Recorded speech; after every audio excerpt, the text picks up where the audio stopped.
Bien, ahí estaríamos grabando entonces. Bueno, esta presentación ustedes también la tienen en el aula virtual de la cátedra. Es la unidad temática número 5, entonces ya acuérdense que hemos pasado la 4, era losas. Por lo tanto, ahora pasamos a la unidad temática número 5. Acá hay algunas correcciones que hacer de número, pero no se preocupen. Lo vamos a ver en 2 clases, este tema. Hoy día vamos a desarrollar la primera parte, para que ustedes puedan, mañana miércoles, empezar con el diseño a corte de vigas. No quiero asustarlos ni preocuparlos, pero teóricamente, todo lo que es el diseño a flexión, ya lo tendríamos superado, ¿eh? Si ustedes irían al día, teóricamente ya podrían tener todo el diseño a flexión de las vigas y todo el diseño a flexión de las losas, salvo losas armadas en 2 direcciones, pero el diseño a flexión de losas y vigas ya en el trabajo grupal tienen herramientas y material como para poder hacerlo. Bueno, ¿qué sabían ustedes habitualmente de resistencia de materiales? ¿Mm? De resistencia de materiales, fundamentalmente, nosotros hemos aprendido que la combinación entre esfuerzos normales y esfuerzos tangenciales dan tensiones principales en planos inclinados. Estas tensiones principales en planos inclinados producen este estado de fisuración. Es una foto no de muy buena calidad, pero sí que ustedes tienen que mantener en su mente es esto. Entonces, ¿qué teníamos? Nosotros teníamos que el patrón de fisuración por corte eran fisuras más o menos inclinadas a 45 grados, como la que les estoy indicando aquí en el dibujito, separadas por un hormigón sano. En la mayoría de los casos, un hormigón relativamente sano. Este famoso cubito elemental que tanto insistieron en resistencia de materiales, ¿dónde está ubicado? Bueno, en principio, ese cubito yo lo puedo ubicar aquí. Entonces, en una dirección tengo esfuerzos de tracción y en la otra dirección tengo esfuerzos de compresión. Entonces, observen lo siguiente y la importancia de poder conservar ese hormigón sano. Estas fuerzas de tracción son las que, de alguna manera, producen el estado de fisuración. Están produciendo, tienden a abrir y a producir el estado de fisura. En cambio, el esfuerzo de compresión viaja o se transmite a través de ese hormigón sano. Y eso es fundamental. Por eso es que vamos a ver que el reglamento limita las tensiones diagonales de vida corte para poder garantizar de que este hormigón se mantenga sano y que podamos nosotros, de alguna manera, valga la redundancia, garantizar la transmitancia o la transferencia de ese esfuerzo de compresión. En sistemas, en secciones homogéneas, ya sea de acero o ya sea de hormigón, bueno, nosotros estudiamos, o ustedes estudiaron en estabilidad, la relación entre carga y momento. La derivada del momento respecto al AX es igual al corte. Después, si ustedes toman un elemento diferencial, esto no tiene nada que ver para hormigón armado, pero estamos haciendo un repaso. Y haciendo una ecuación de equilibrio de un hormigón diferencial, el esfuerzo de tracción en una cara, el esfuerzo de tracción más diferencial tracción en la otra cara, llamémosle, ¿no es cierto?, se anulan los valores de t y me queda que el diferencial t es igual a tau por b por diferencial x. Esta es la expresión que ustedes usaban en resistencia de materiales para flexión compuesta. La tensión está dada por el normal y por el momento. Y si trabajan un poco con estas expresiones, llegamos a la famosa expresión de Jurafsky. Ahora, esta expresión es cierta para materiales que sean homogéneos e isótropos. También demostraron en resistencia de materiales cómo es la variación del esfuerzo tangencial. Ahora, esto no lo podemos aplicar para el hormigón armado porque el hormigón armado no es un material homogéneo. La deducción de estas ecuaciones, la ecuación 4, 5, 6, 7, bueno, la tienen en la diapositiva siguiente. Ahí donde tienen la expresión de Jurafsky, que seguramente que también ustedes en resistencia de materiales la han deducido. La combinación entre tensiones normales y tensiones tangenciales me daban las famosas tensiones principales, máximas y mínimas, ubicados en planos a 45 grados. ¿No?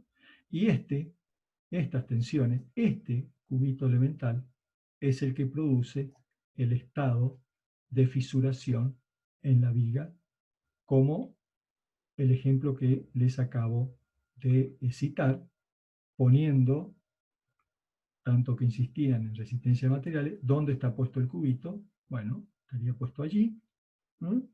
Entonces las tensiones principales se producen en planos no ortogonales y que no coinciden con los ejes ortogonales de la pieza. Atento a eso entonces, nosotros esta teoría se puede manejar básicamente para materiales homogéneos, pero no para el caso del hormigón armado.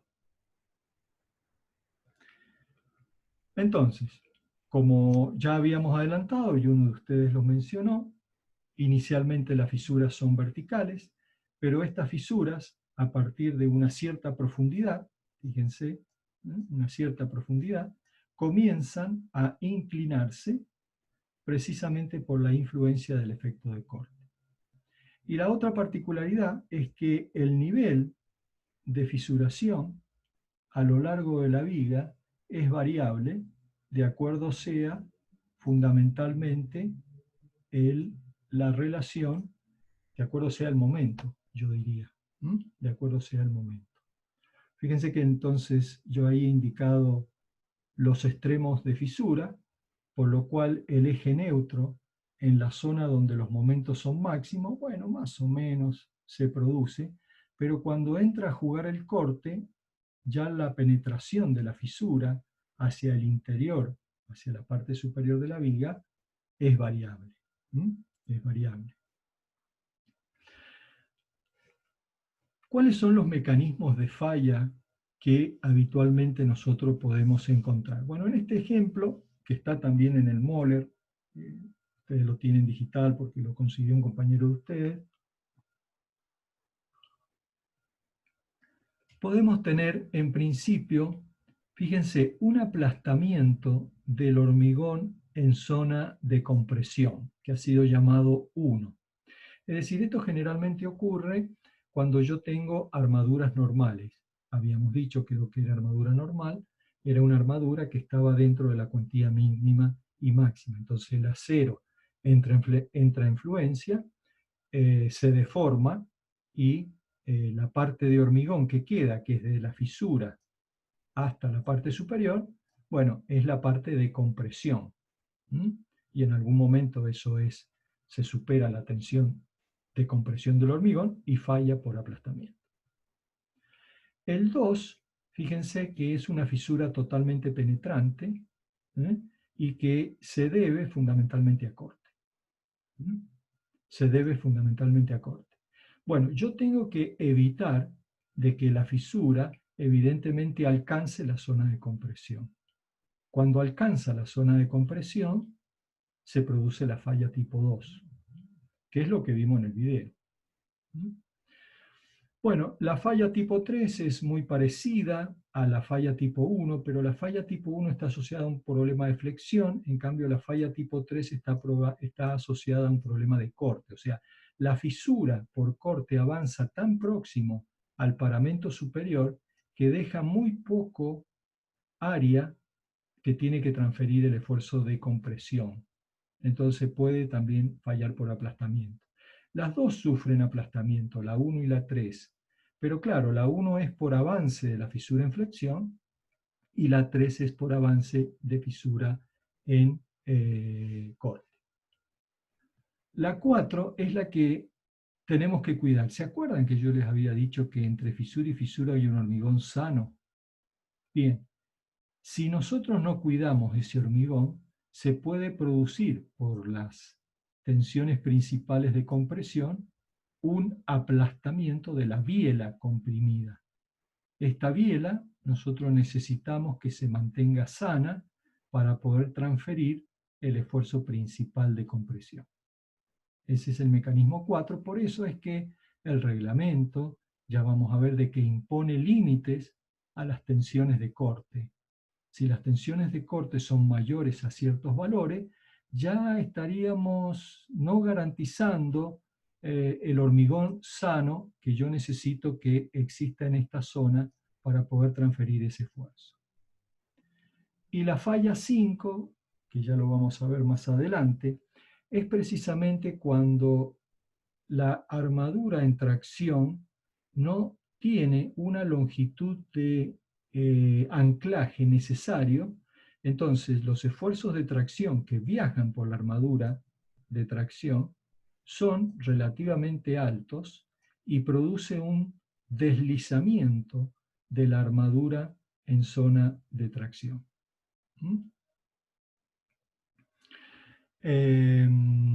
Y bueno, y se produce después un desgranamiento allí. Pero esto es por falta de anclaje. Eso lo vamos a ver, lamentablemente, en la unidad temática última. Ahora, los esfuerzos, estos tipos de mecanismos de falla se pueden producir en casos de viga simplemente apoyada en las zonas de apoyo, pero también existe el caso de que tengamos una viga continua, como esta que está acá, donde yo voy a dibujar el diagrama de momento. El diagrama de momento sería este, ¿no? Bueno, evidentemente entonces, acá la fisuración está en la parte inferior porque el momento es positivo, pero acá el estado de fisuración mayor está en la parte superior porque el momento es negativo, ¿no es cierto? O sea, acá tenemos un momento negativo, mientras que los momentos en el tramo de la viga son positivos. O sea que este estado de fisuración puede estar en las zonas de, como dice en la parte amarilla, en las zonas de máximos valores de momento y esfuerzo de corte. Si por ahí hay alguna duda, me paran y me preguntan, ¿eh? Ahora, ¿cuáles son los resultados experimentales? Profe, ¿le ¿Sí? puedo hacer una consulta? Sí, claro. Me quedó una duda, ¿por qué la fisura tipo 4 es la más peligrosa o la que más hay que cuidar? No entendí, o sea, ¿cuál sería esa función del hormigón sano o relativamente sano que queda entre medio de las dos fisuras? Bueno, mire acá, si el hormigón sano no está, ¿quién toma el esfuerzo de compresión? Bueno, acá está indicado al revés, pero mire, yo voy a indicar de nuevo el cubito elemental. En una dirección usted tiene tracción. Esa tracción es la que produce esas fisuras A45. Pero en la otra dirección, usted aprendió en resistencia de materiales de que es compresión. Si el hormigón no está sano, ¿quién toma esta compresión? Esa sería la pregunta a su pregunta. Bien, claro. Ahora vuelvo al dibujito este. Mire, a este dibujito. ¿Ve que ahí están indicadas dos tensiones? Y esta que está acá es la tensión principal de compresión. Si esta tensión es muy alta, yo corro el riesgo de que el hormigón, que yo quiero que permanezca sano entre fisura y fisura, colapse por compresión.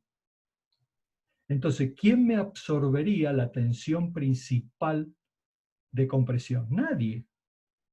Por eso es que el reglamento, ya vamos a ver, de que limita la tensión, no puede ser mayor a un cierto valor. No sé si quedó clara la respuesta. Bien, sí, perfecto, profe. Yo necesito de que ese hormigón se mantenga sano para poder tomar el efecto de corte. ¿Cómo me la arreglo con la fisura? Y la fisura no tengo alternativa. La fuerza de tracción la tengo. Sí o sí la tengo. Y para tomar tracción, el hormigón sonó, no es capaz. Tengo que tomar y ponerle armadura. Pero la de compresión me la tiene que tomar el hormigón. Si el hormigón colapsa por esa compresión, y estamos en el horno. No sé si me entiende el concepto. Tengo que tratar de que no me falle el hormigón. Sí, perfecto, profe. Bien. Bueno, vamos a ver primero algunos resultados de ensayos experimentales para ver hacia qué lado corremos, digo. Entonces, les cuento un poquito algunas experiencias. Bueno, ustedes saben de que las tensiones de corte, tau, las puedo evaluar como la tensión de corte, que en hormigón le vamos a llamar B, ya no le llamamos MAQ como en estabilidad, le llamamos B, dividido el área que es capaz de soportar el corte, ¿no? En este caso, el ancho de la viga por D, ¿ok? D es la altura menos la distancia que existe desde el borde al baricentro de las armaduras. Entonces, cuando el corte tiene un valor relativamente importante y los momentos son pequeños, el momento flector es pequeño, los ensayos de laboratorio dieron como resultado que la fisuración se produce a este valor, a 0,30 de la raíz de F'C. ¿Mm? Es decir, la primera fisura por corte se produce prácticamente al 30% de la raíz cuadrada de la resistencia a compresión del hormigón. Ahora, cuando el momento crece y cuando el corte crece, quiere decir que si el momento crece, la viga tiene más armaduras. ¿Eh? Entonces, fíjense, la fisura se produce a un valor de tensión de 0,16. No importa. Lo importante de esto, entonces, es de que el estado de fisuración depende fundamentalmente de los valores que tenga el momento y de los valores que tenga el corte. ¿Eh? Entonces, uno puede decir que las tensiones tangenciales son proporcionales a una constante que me dará la profundidad de la fisura, y los valores de las tensiones normales son proporcionales a otra constante. No importa estos valores, no tienen ninguna significancia, pero sí es importante que la fisuración, o hablemos tensiones de fisuración, depende de la relación entre momento y corte. Otros resultados, por ejemplo, para situaciones intermedias, por ejemplo, en los primeros estudios se hicieron momentos pequeños y cortes grandes. Se obtuvieron estos valores. Después se obtuvieron momentos grandes y cortes grandes. Se obtuvieron esos valores. ¿Qué pasa para situaciones intermedias? Por ejemplo, cortes pequeños, momentos grandes, ¿no? Bueno, se llegó a la conclusión que, miren este término, 0,16 de la raíz de F'C se incrementaba a un valor, que es el segundo término de la ecuación, ¿eh? Que dependía fundamentalmente de la cuantía de armadura. Es decir, que mientras más armadura longitudinal tuviera la viga, podía lograr yo una mayor tensión de fisura. ¿Mm? Entonces, ¿a qué voy con esto? Que la armadura longitudinal en flexión colabora a tomar las tensiones que producen la fisura por corte. Y ya vamos a ver quiénes son las que colaboran. De todas maneras, el reglamento dice, ojo, este valor no podría ser mayor que 0,3 de F'C. Eso tómenlo como un cuentito, que son ensayos obtenidos en laboratorio. ¿Ok? ¿Qué les tiene que quedar a ustedes de este cuentito? De que el estado de fisuración, la profundidad de la fisura, depende de la relación entre corte y momento. Nada más, no importa. Los valores estos que están acá, después lo vamos a ver, están en el reglamento. No se preocupen. Acuérdense que habíamos definido como la cuantía la relación entre área de armadura atracción dividido el área de hormigón. Bueno, la observación está abajo. Obsérvese que un aumento de la cuantía permite reducir fisuras por flexión y permite dejar un área mayor de hormigón no fisurado para poder resistir al corte. Quiere decir de que la armadura por flexión me permitiría contar con una mayor área de hormigón. Este es el mecanismo de resistencia al corte. Entonces, fíjense, ustedes tienen una viga que por supuesto está fisurada. Esta es la fisura 45, está acá indicada, y queda en la parte superior una parte de hormigón que tiene doble función. Parte de ese hormigón tiene que transferir el corte y además me tiene que transferir la fuerza de compresión debida a flexión. Esa sería la idea. Entonces, ¿cuáles serían los esfuerzos del mecanismo del corte? Los esfuerzos internos que se producen.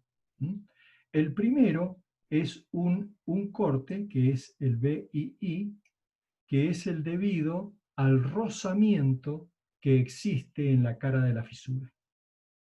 Porque, claro, la fisura no es como el corte de un metal, como el corte de una hoja de papel. El corte en el hormigón armado es muy irregular y en muchos casos está trabado. Los agregados están trabados entre la cara de una fisura con la cara de la otra fisura, la cual me produce una fricción. Entonces, este BII tiene una resistencia al corte. La otra es la armadura longitudinal. La armadura longitudinal que yo coloco en zona de tracción, ustedes imagínense, por darles un ejemplo, 5 barras del 25 o 5 barras del 20. Sería irracional pensar de que esas barras no van a tomar esfuerzos de corte. Bien, a esas se les llama efecto perno, ¿no? Porque en definitiva, esta barra que yo voy a seguir acá en su trayectoria, si está sujeta al corte, tendría que tomar esa forma. ¿Ok? Entonces, las barras longitudinales toman corte.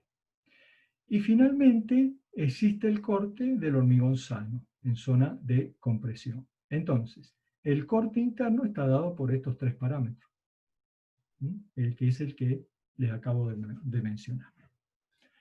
En este simple dibujo, acá está el efecto perno, en la parte inferior. Evidentemente el corte actuando en esa sección. Bueno, la barra o las barras ejercen presión sobre el hormigón circundante. Entonces ejerce una resistencia al corte. Eso es importante tenerlo presente. ¿Cuánto vale el corte externo de acuerdo a lo que me enseñaron en estabilidad? Bueno, la reacción menos P1. ¿Ok? Ese es el corte externo para este caso. Ya P2 no entra en esta sección. Entonces, sigamos con este razonamiento. Vuelvo a ponerles el dibujo aquí para que veamos. De esta expresión que está acá, se despeja el corte BCZ, que es el corte que es capaz de tomar el hormigón sano. Ahí lo tiene. Y calculo lo que se llama el momento externo, pero referido al punto A. Fíjense dónde está el punto A. Es el baricentro de la sección de hormigón de la parte sana. Entonces tengo R1 por XA, ¿ok? Ahí está R1 por XA, ahí está, menos P1 por XA menos X1, ahí lo tienen. Y el momento interno, bueno, tienen que tomar momento de todas las fuerzas internas respecto al punto A. ¿Qué aparece? Aparece T por la distancia Z, aparece BD por la distancia P, y aparece BI por la distancia M. ¿Ok? Si esto si esto está en equilibrio, el momento externo tiene que ser igual al momento interno. Bueno, igual en estas dos expresiones, y llegan a la expresión 18. ¿Qué nos dice la expresión 18? Expresión importante, pregunta de examen. Pregunta de examen. ¿De quién depende el esfuerzo de tracción? ¿Está bien? En la barra longitudinal. Miremos la expresión. Depende del momento externo y del momento interno referido al punto A. Pero el punto A no está en la misma vertical que donde yo estoy midiendo el esfuerzo de tracción en la barra, sino que está desfasado un valor P. Y precisamente eso se debe a que la fisura es inclinada.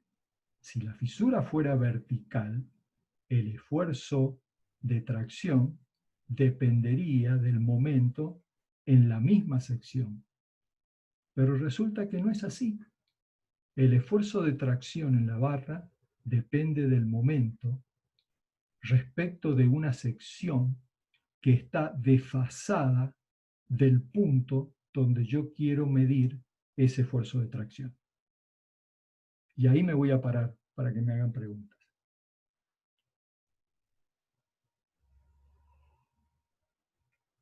¿Quedó claro eso? Porque eso es importante que lo tengan claro.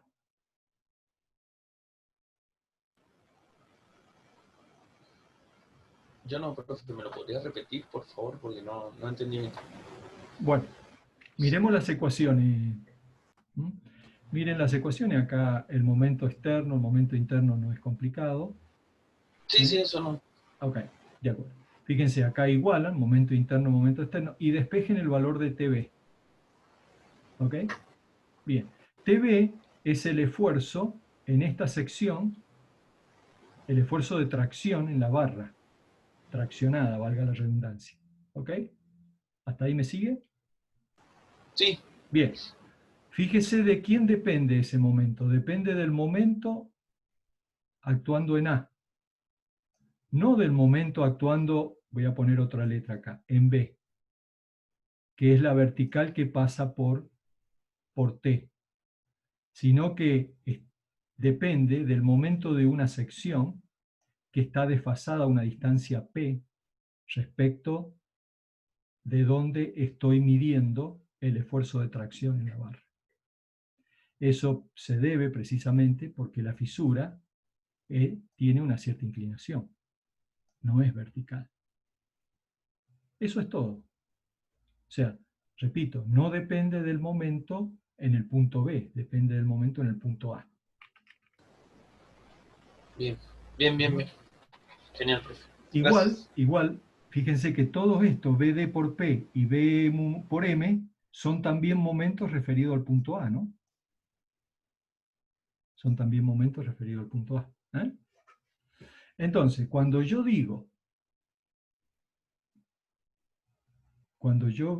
vi en flexión esto, el momento, ¿está bien? ¿Cuánto vale C y cuánto vale M? Perdón, T. Esto es Z. Vale T igual al momento dividido Z. Eso es cierto, y sí es cierto, cuando la fisura es vertical y cuando no tengo la influencia del corte. Cuando la fisura es inclinada, son E. Fíjense, el momento, ahí lo tengo, ¿no es cierto? El momento dividido Z, bueno, después aparece también algo interno, pero este momento está referido a, no está referido a la misma sección. ¿Sí? Porque acá, a ver, Acá el momento puede valer M, pero en la sección A puede valer M más algo. No sé si me entienden.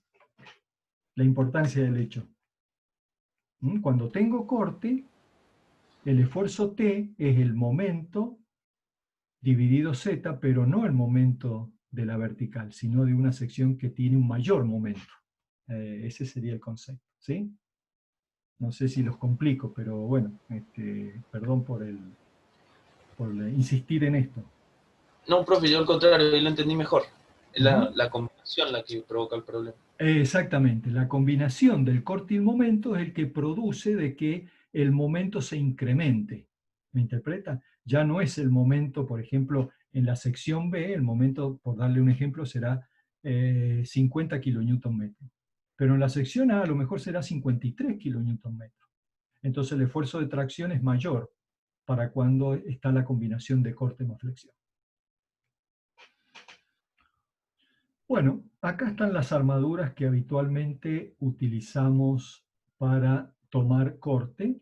Habíamos dicho que las armaduras que nos van a ayudar a tomar corte son los estribos. ¿eh? Los estribos acá están indicados abiertos, pero generalmente nosotros vamos a usar estribos cerrados. ¿eh? Cuando el estribo es simple, este se llama estribo de 2 ramas, R igual a 2, pero puedo tener más ramas, por ejemplo, 4 ramas, porque el corte puede ser, llamémosle, alto, y yo necesitaría mayor cantidad de estribo. Este es un estribo entonces de 4 ramas. ¿Puedo tener estribo de 3 ramas? Sí, claro, puedo tener un estribo, por ejemplo, si yo acá tuviera una armadura, por supuesto que siempre va anclada, podría tener entonces un estribo también de 3 ramas. Ahí lo estoy indicando. ¿no? Entonces tengo 1, 2, 3 ramas. Este es un R igual a 3 ramas. ¿no? Entonces, el número de ramas fundamentalmente entra, por supuesto que mientras mayor sea el número de ramas, mayor será la resistencia al corte. Se permite este tipo de estribo, pero con una cierta longitud. No es habitual en nuestra zona. En nuestra zona es habitual este estribo con estos ganchos cerrados, o sea, anclados en zona comprimida, o en la masa de hormigón, mejor dicho. Y si no fuera así, porque acá hay mucha armadura, hay que cumplir con una cierta longitud que forma parte del detalle de armado que está en el reglamento. Y la otra armadura que van a ver, que eso lo van a ver en una segunda clase, son las barras dobladas. Esto es lo que yo les decía. A veces, en las vigas, en las zonas de apoyo, los momentos son menores, para el caso de una viga simplemente apoyada, entonces puedo hacer una armadura doblada, donde el momento es pequeño, lo puedo subir, y esta barra me permite tomar este estado de fisuración que tiene la viga. También me lo estaría utilizando el lenguaje de Doña Tota, cosiendo, y cumpliría la misma función que cumple el estribo. ¿Mm? Bueno, entonces nosotros hoy día, como consigna, vamos a aprender a valorar cuál es el requerimiento de estribos que requeriría la viga para un determinado esfuerzo de corte, y aunque mañana no lo van a ver, pero también con la misma ecuación podríamos utilizarla para ver cuál es el requerimiento de barras dobladas. ¿Necesariamente es necesario poner las dos? No, no necesariamente. Generalmente puedo poner estribo solamente, o puedo poner estribo y barras dobladas. ¿no? Ahora, ¿cuál es el tema? Las barras dobladas, ustedes la tienen que colocar siempre que tengan garantía de que el esfuerzo de corte no va a cambiar. Porque, por ejemplo, para zona sísmica, para carga estática las fisuras se producen en la dirección que les he indicado, pero cuando la carga se invierte, la fisura está en la otra dirección. Esto también es importante tenerlo en cuenta. Entonces, fíjense, la barra doblada no es efectiva, porque es paralela a la fisura. Pero sí son efectivos los estribos. O sea, los estribos son efectivos para cuando la fisura tiene una inclinación en una o en la otra dirección. En cambio, la barra doblada solamente es efectiva cuando la fisura tiene una sola orientación. Entonces, cuando ustedes estén convencidos o que estén seguros de que la fisura se va a producir en una sola dirección, pueden colocar barras dobladas. Pero si la fisura después les va a cambiar de dirección, la barra doblada pierde efectividad. ¿Quedó claro eso?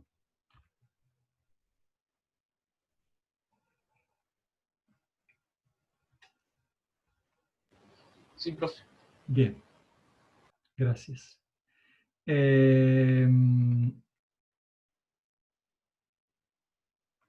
Entonces, ahora, dado que yo sé que el corte le puedo agregar armadura, la resistencia interna del corte está dada por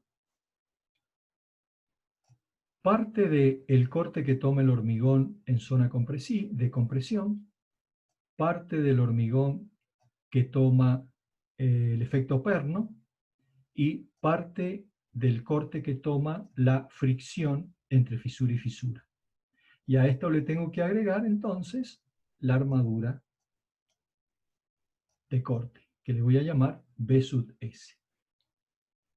Algunos ensayos hechos en laboratorio han demostrado cómo varía el corte interno en la medida, ¿no es cierto?, que crece el mecanismo de falla. Y acá ustedes pueden ver más o menos cuál es la variación. Fíjense, acá tienen el BCS, que es el primer término de la ecuación 19, tienen el BD, que es el segundo término, y el BII, y el BS. Fíjense la importancia de este gráfico. Si yo me paro aquí, en esa ordenada, fíjense, los tres primeros términos no cambian. Más o menos se mantienen constantes. ¿Quién es el que creció? El BS. Si yo me paro a la izquierda, también más o menos los tres primeros términos no cambian mucho. ¿Quién cambió? El B sub S. Entonces, mirando esta variación, el reglamento que dijo, dice, bueno, la resistencia al corte, una parte me la va a tomar el hormigón, que le voy a llamar B sub C, y la otra parte me la va a tomar el acero. Y dentro del hormigón puso las tres componentes. Puso la componente del hormigón sano en compresión, del efecto perno y del efecto de fricción entre fisuras. Este B sub C es un valor que el reglamento lo fija en función de la experiencia y en función de ensayos.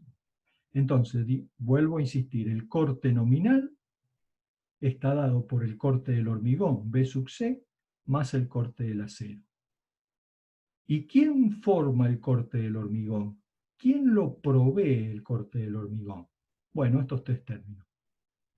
¿Y estos valores es independiente del mecanismo de falla? Sí, es independiente del mecanismo de falla, porque se demuestra a través de este gráfico, que cualquiera sea el mecanismo de falla, estos tres valores a lo largo de ese mecanismo de falla aproximadamente se mantienen constantes. ¿Preguntas de esto?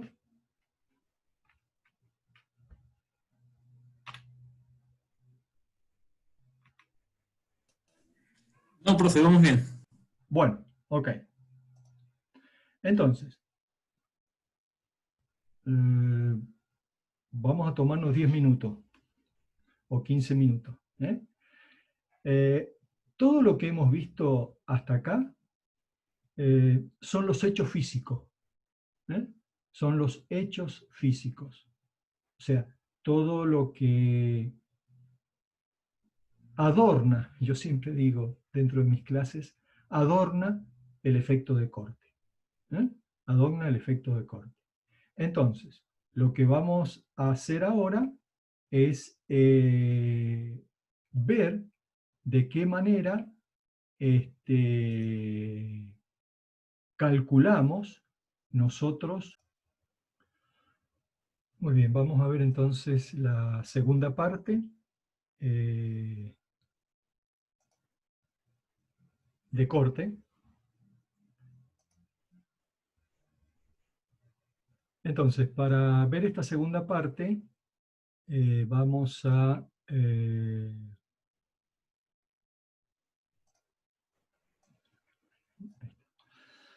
utilizar lo que se llama la analogía del reticulado de Morse, Morse y Ritter, en realidad, en el cual esta analogía del reticulado se basa fundamentalmente en el comportamiento que hemos visto en la primera parte de la materia, ya sea en ensayo, ya sea en el mecanismo de falla, cuando un elemento de hormigón armado está solicitado al corte. En realidad, vamos a utilizar dos tipos de analogía, una para evaluar la cantidad de estribos que serían necesarios para tomar esfuerzos de corte, y otro para barras dobladas. En términos generales, los dos tienen el mismo concepto, salvo que se varían algunos ángulos. Por ejemplo, ¿cómo estaría conformado el reticulado de Morse? Es como si el comportamiento de una viga, nosotros la discretizamos en barras, y entonces estaría formada básicamente por ese mecanismo, por la armadura en zona de tracción, que de alguna manera toma el esfuerzo de tracción, una parte superior relacionada con el hormigón sano, que estaría tomando el esfuerzo de compresión. La parte vertical, en el caso del estribo, lo estaría tomando el estribo. Esto es lo que nosotros hemos llamado en la ecuación P sub S, que repito puede ser estribo o estribo y barras dobladas. Y finalmente, el otro que toma es esta biela comprimida, que estaría dada por el hormigón sano que queda entre fisura y fisura. Aquí se ha representado esquemáticamente una fisura, y aquí se ha representado esquemáticamente otra fisura. Entonces, entre fisura y fisura, repito, queda un hormigón sano. Esto respecto a estribo. Respecto a barras dobladas, repito, las barras dobladas entonces tienen una cierta inclinación. El mecanismo o la analogía del reticulado está dado por el esfuerzo de compresión, por el esfuerzo de tracción, está dado por la barra doblada, que en este caso viaja allí un esfuerzo de tracción, y finalmente el tan importante, la biela comprimida. Por eso es que es importante que esta biela comprimida se mantenga sana. Aquí también se ha representado tentativamente una fisura aquí, y se ha representado una fisura aquí, de tal manera de que es sumamente importante que ese hormigón entre fisura y fisura se mantenga sano para poder materializar esta analogía del reticulado. ¿Por qué? Porque las armaduras que yo calcule como estribo o la armadura que yo calcule como barra doblada, es cierto siempre y cuando yo pueda garantizar de que este hormigón no colapse. Evidentemente, si este hormigón colapsa, bueno, evidentemente rompe el mecanismo de reticulado, y es como si ustedes tuvieran un reticulado plano, en el cual falla una de las barras, ¿no? Perdón, un segundo, voy a cerrar una puerta por problemas domésticos.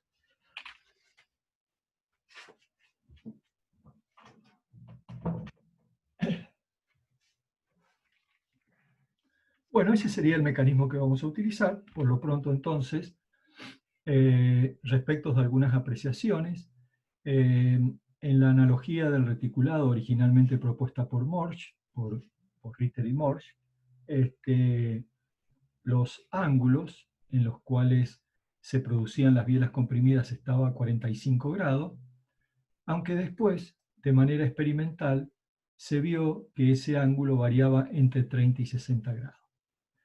No es importante, nosotros desde el punto de vista teórico vamos a tomar 45 grados, pero ustedes, como futuros profesionales, tienen que saber de que ese ángulo no es fijo, sino que puede variar dentro de un cierto margen.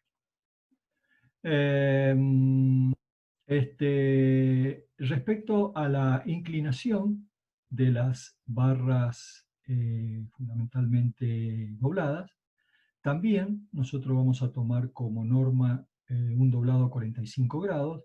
Sin embargo, el margen es mayor, es decir, puede variar entre 30 y 90 grados, aunque es mucho más efectivo a 45 grados.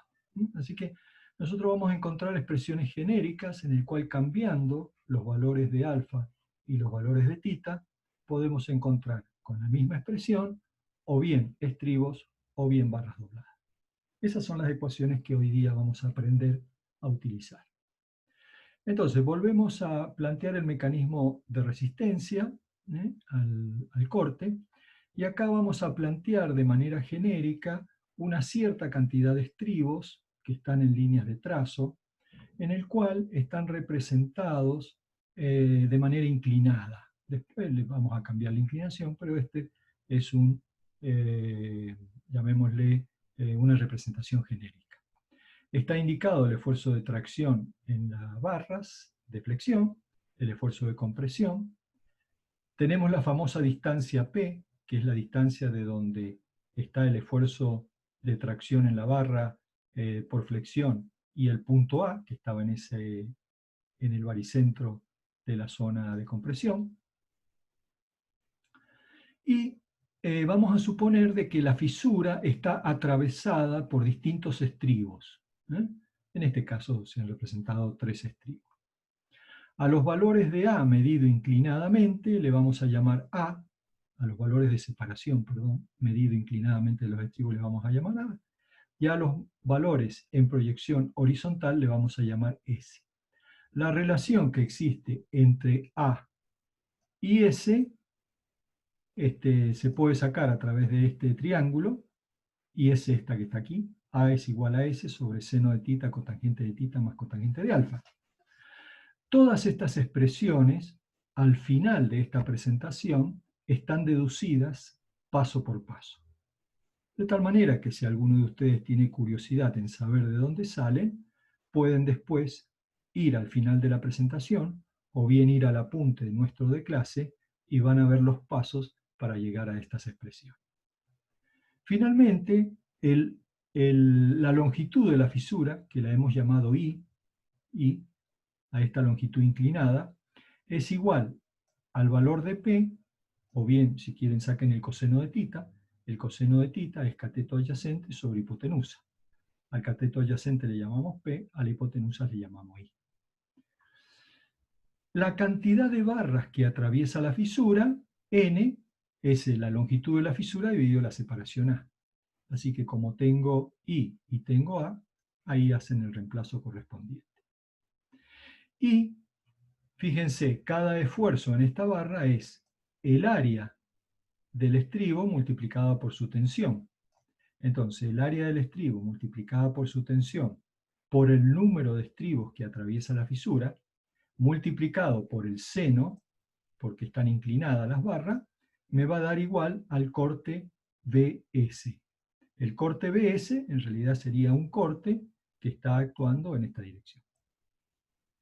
Ese sería el corte B sub S, en el cual la componente con el seno de alfa la transforma en la componente vertical. Así que aquí lo que se ha fundamentalmente reemplazado es el valor de n, que está dada por esta ecuación. Entonces tienen la ecuación 25. ¿Mm? Por otro lado, fíjense, la tangente de θ, que es la inclinación de la fisura, la tangente de θ la podemos aproximar como P sobre D. En realidad no es D, ¿eh? Porque en realidad sería un poquito más abajo, pero estas zonas son zonas muy pequeñas. A veces en situaciones plásticas, como las que explicó el ingeniero Palazzo, en situaciones últimas esos valores pueden ser 3, 4 centímetros. Por eso es que aquí utilizamos este concepto de aproximado.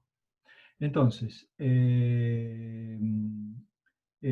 se puede sacar entonces que la contribución de las armaduras de resistencia al corte, compatibilizada con esta expresión B sub S, en el cual acá está el valor de P, se reemplaza por este valor que está acá. Entonces, aquí ya tenemos, fíjense, una expresión que me estaría dando la resistencia al corte, que está en función del área del estribo, por ejemplo, ¿eh? Y está en función de la separación entre el estribo. Esa es la separación. Ahora, para que esta ecuación sea válida, por lo menos la fisura tiene que ser atravesada por lo menos por 2 barras. Por eso es de que el reglamento impone límites a la separación de los estribos. Porque yo no podría poner un estribo aquí y un estribo aquí, porque en realidad, si en el medio se me producen fisuras, o sea, estos dos estribos no estarían cosiendo la fisura. ¿Me interpretan? Por eso repito entonces que el reglamento pone límites a la separación de los estribos. Entonces, en esta expresión, trabajando con el ángulo alfa, que es la inclinación de los estribos, nosotros vamos a utilizar 90 grados, que es el caso más frecuente, y trabajando con el ángulo θ, que el ángulo de la fisura la vamos a utilizar 45 grados, podemos encontrar una expresión del B sub S. Esta expresión del B sub S, ¿a cuál responde? Vuelvo un poquito para atrás para que ustedes no se pierdan. Responde a esta expresión que está acá. Es decir, lo voy a escribir a ver si tengo un poquito más de espacio en esta hoja. Acá lo voy a escribir. Entonces, ¿qué decía yo? Que el corte nominal lo absorbe el corte dado por el hormigón más el corte dado por el acero. El corte que absorbe el acero, mejor expresado. El corte nominal les da todo el problema. Y el corte que absorbe el hormigón me lo da el reglamento. Entonces yo puedo decir de que el acero tiene que tomar un esfuerzo de corte que es igual al corte nominal, que es el obtenido con las cargas mayoradas, ¿no es cierto? Dividido el coeficiente phi, que ya van a ver que el coeficiente phi para corte es 0,75, menos el corte que absorbe el hormigón. Repito, el corte nominal es dato del problema de ustedes, porque ustedes saben determinar esfuerzos internos, y el corte que absorbe el hormigón es un corte que me da el reglamento, y que estaba formado, se acuerda, por esos 3 parámetros. Por lo tanto, teniendo B sub S, yo puedo obtener el área de estribos necesario para absorber solamente con estribos este corte nominal al cual está solicitado la viga. ¿Me entendieron hasta ahí? ¿Mm? Sí, profe, hasta ahí se entiende. Bien, gracias. Si bien lo que voy a expresar ahora a continuación no es importante, pero conceptualmente es importante, es lo siguiente. Por la biela comprimida, digamos, esta línea insinúa una fisura, esta línea insinúa otra fisura, entonces en el medio queda una biela comprimida que tiene un ancho de S sub D.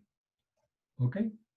Entonces yo puedo decir de que el valor de D, que es el esfuerzo que viaja por la biela comprimida, es el valor de el corte, ¿no es cierto?, el B sub S dividido el seno de tita, siendo tita siempre la inclinación de la fisura, que vamos a tomar 45 grados. Bueno, también se puede sacar una relación entre SD y H, SD y H que más o menos tiene esta forma que está acá. Eso también está deducido, es una expresión algebraica, yo diría trigonométrica. Por lo tanto, el S sub D es igual a D por cotangente de tita más cotangente de alfa por el seno de tita. ¿A qué voy con esto?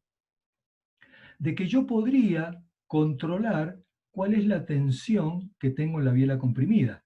La tensión en la biela comprimida es el esfuerzo que viaja por la biela comprimida dividido el área. El área es el ancho de la viga por SD. ¿Qué es lo que es SD? Y SD es el ancho de la zona sana de hormigón. Bien, ahí haciendo algunos reemplazos se puede demostrar entonces que depende de la tensión de corte. Entonces, ¿qué es lo que hace el reglamento? El reglamento lo que me limita es de que esta tensión no sea mayor a un cierto valor, ya van a ver los aspectos reglamentarios, para que precisamente garanticemos que el hormigón entre fisura permanezca sano. Y ese valor de la tensión se puede calcular, tiene una expresión. Por eso el reglamento utiliza esta expresión. Ustedes no la van a utilizar.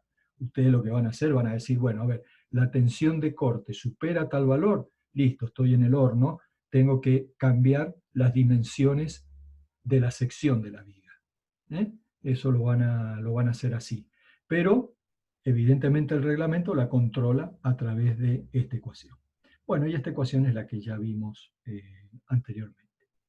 Entonces, fíjense, cuando la armadura transversal está conformada por estribos con un ángulo de 90 grados, el B sub S toma esta forma. Entonces, si yo quiero poner estribos, uso la misma expresión y digo que es el B sub S, ¿cuál era? Para que no se me pierdan, este es el B sub S, que ustedes lo sacan como la diferencia entre el corte nominal menos el corte que da el reglamento. Entonces, acá tengo el área de estribos multiplicado por la tensión, que voy a usar la tensión de fluencia, multiplicado por D y por S. O sea que yo tengo, esa es la separación. Igual, si acá trabajan con el ángulo alfa acá, van a llegar a FD a 2 veces tau sub S. Y finalmente, con la misma expresión, pero ahora con alfa a 45 grados, que es la barra inclinada, van a llegar a una expresión de este tipo, donde B sub S, ¿cuál es B sub S? Bueno, B sub S sigue siendo este valor. Entonces, B sub S es el área de la barra ahora doblada, ya no es el área del estribo, multiplicada por su tensión por raíz de 2 dividido D dividido S. Esa es la separación entre barra y barra inclinada. Es decir, por ejemplo, si yo tengo una barra inclinada ahí y otra barra inclinada ahí. Es la misma separación que tengo ahí. O sea que con la misma ecuación la puedo utilizar para estribo o para barras dobladas. Ahora, ¿qué quiero que les quede claro? El BS puede ser solo estribo o también puede ser barra doblada, pero lo que ustedes tienen que tener en claro es que el BS es el corte que toma el estribo más el corte que toma la barra doblada. ¿Ok? Que ustedes decidan colocar los dos, ok, parte tomará el estribo y parte tomará la barra doblada. Ahora, si ustedes deciden no colocar barras dobladas, bueno, todo el corte asociado al acero lo tendrá que tomar el estribo. El estribo siempre está. No puedo no colocar estribos. El estribo siempre está. Por mínimo que sea, algo de corte me toma. Bien, al final de esta presentación, repito, esto es todo, o sea, esto que está acá son las expresiones que ustedes van a utilizar mañana en la resolución. Y mañana nos vamos a manejar exclusivamente con el diseño con estribos nada más. Y la próxima clase vamos a ver con barras dobladas, solamente con estribos, o sea que con esta ecuación solucionan el problema. Ahora bien, ¿dónde entra el número de ramas? AB, ¿está bien?, será igual a 2 veces a S1 para cuando el estribo sea de 2 ramas. Pero el AB, por ejemplo, si este es un estribo del 8, bueno, será 2 veces 0,5. Pero pero el AB será 4 el área del estribo si el estribo está formado por 4 ramas. Es decir, lo voy a dibujar más grande, por ejemplo, este. O sea que es doble el estribo. 1, 2, 3, 4. Me interpretan dónde entra el número de ramas. Por lo tanto, mientras más cantidad de ramas ustedes coloquen, va a ser mayor la capacidad que tenga al corte la viga. ¿Mm? Si hay duda, me paran. Bueno, y al final de esta presentación van a encontrar todas las ecuaciones deducidas. Por ejemplo, trabajando con este triangulito, van a encontrar la relación entre A y entre S. Trabajando, acá tienen la relación entre el valor n dividido i sobre a, deducida la ecuación. Esta ecuación es la que sale en el apunte. Después acá van a encontrar la relación entre el valor seno y bs, también la tienen deducida. Acá está la expresión. ¿Se acuerdan que les decía, acá aparece la separación del estribo? Y acá aparece la relación de seno de θ bs sobre d también de este triangulito, donde tienen el valor de h, ¿no?, el valor de h, de a y de s sub t. Así que bueno, ahí tienen las ecuaciones deducidas.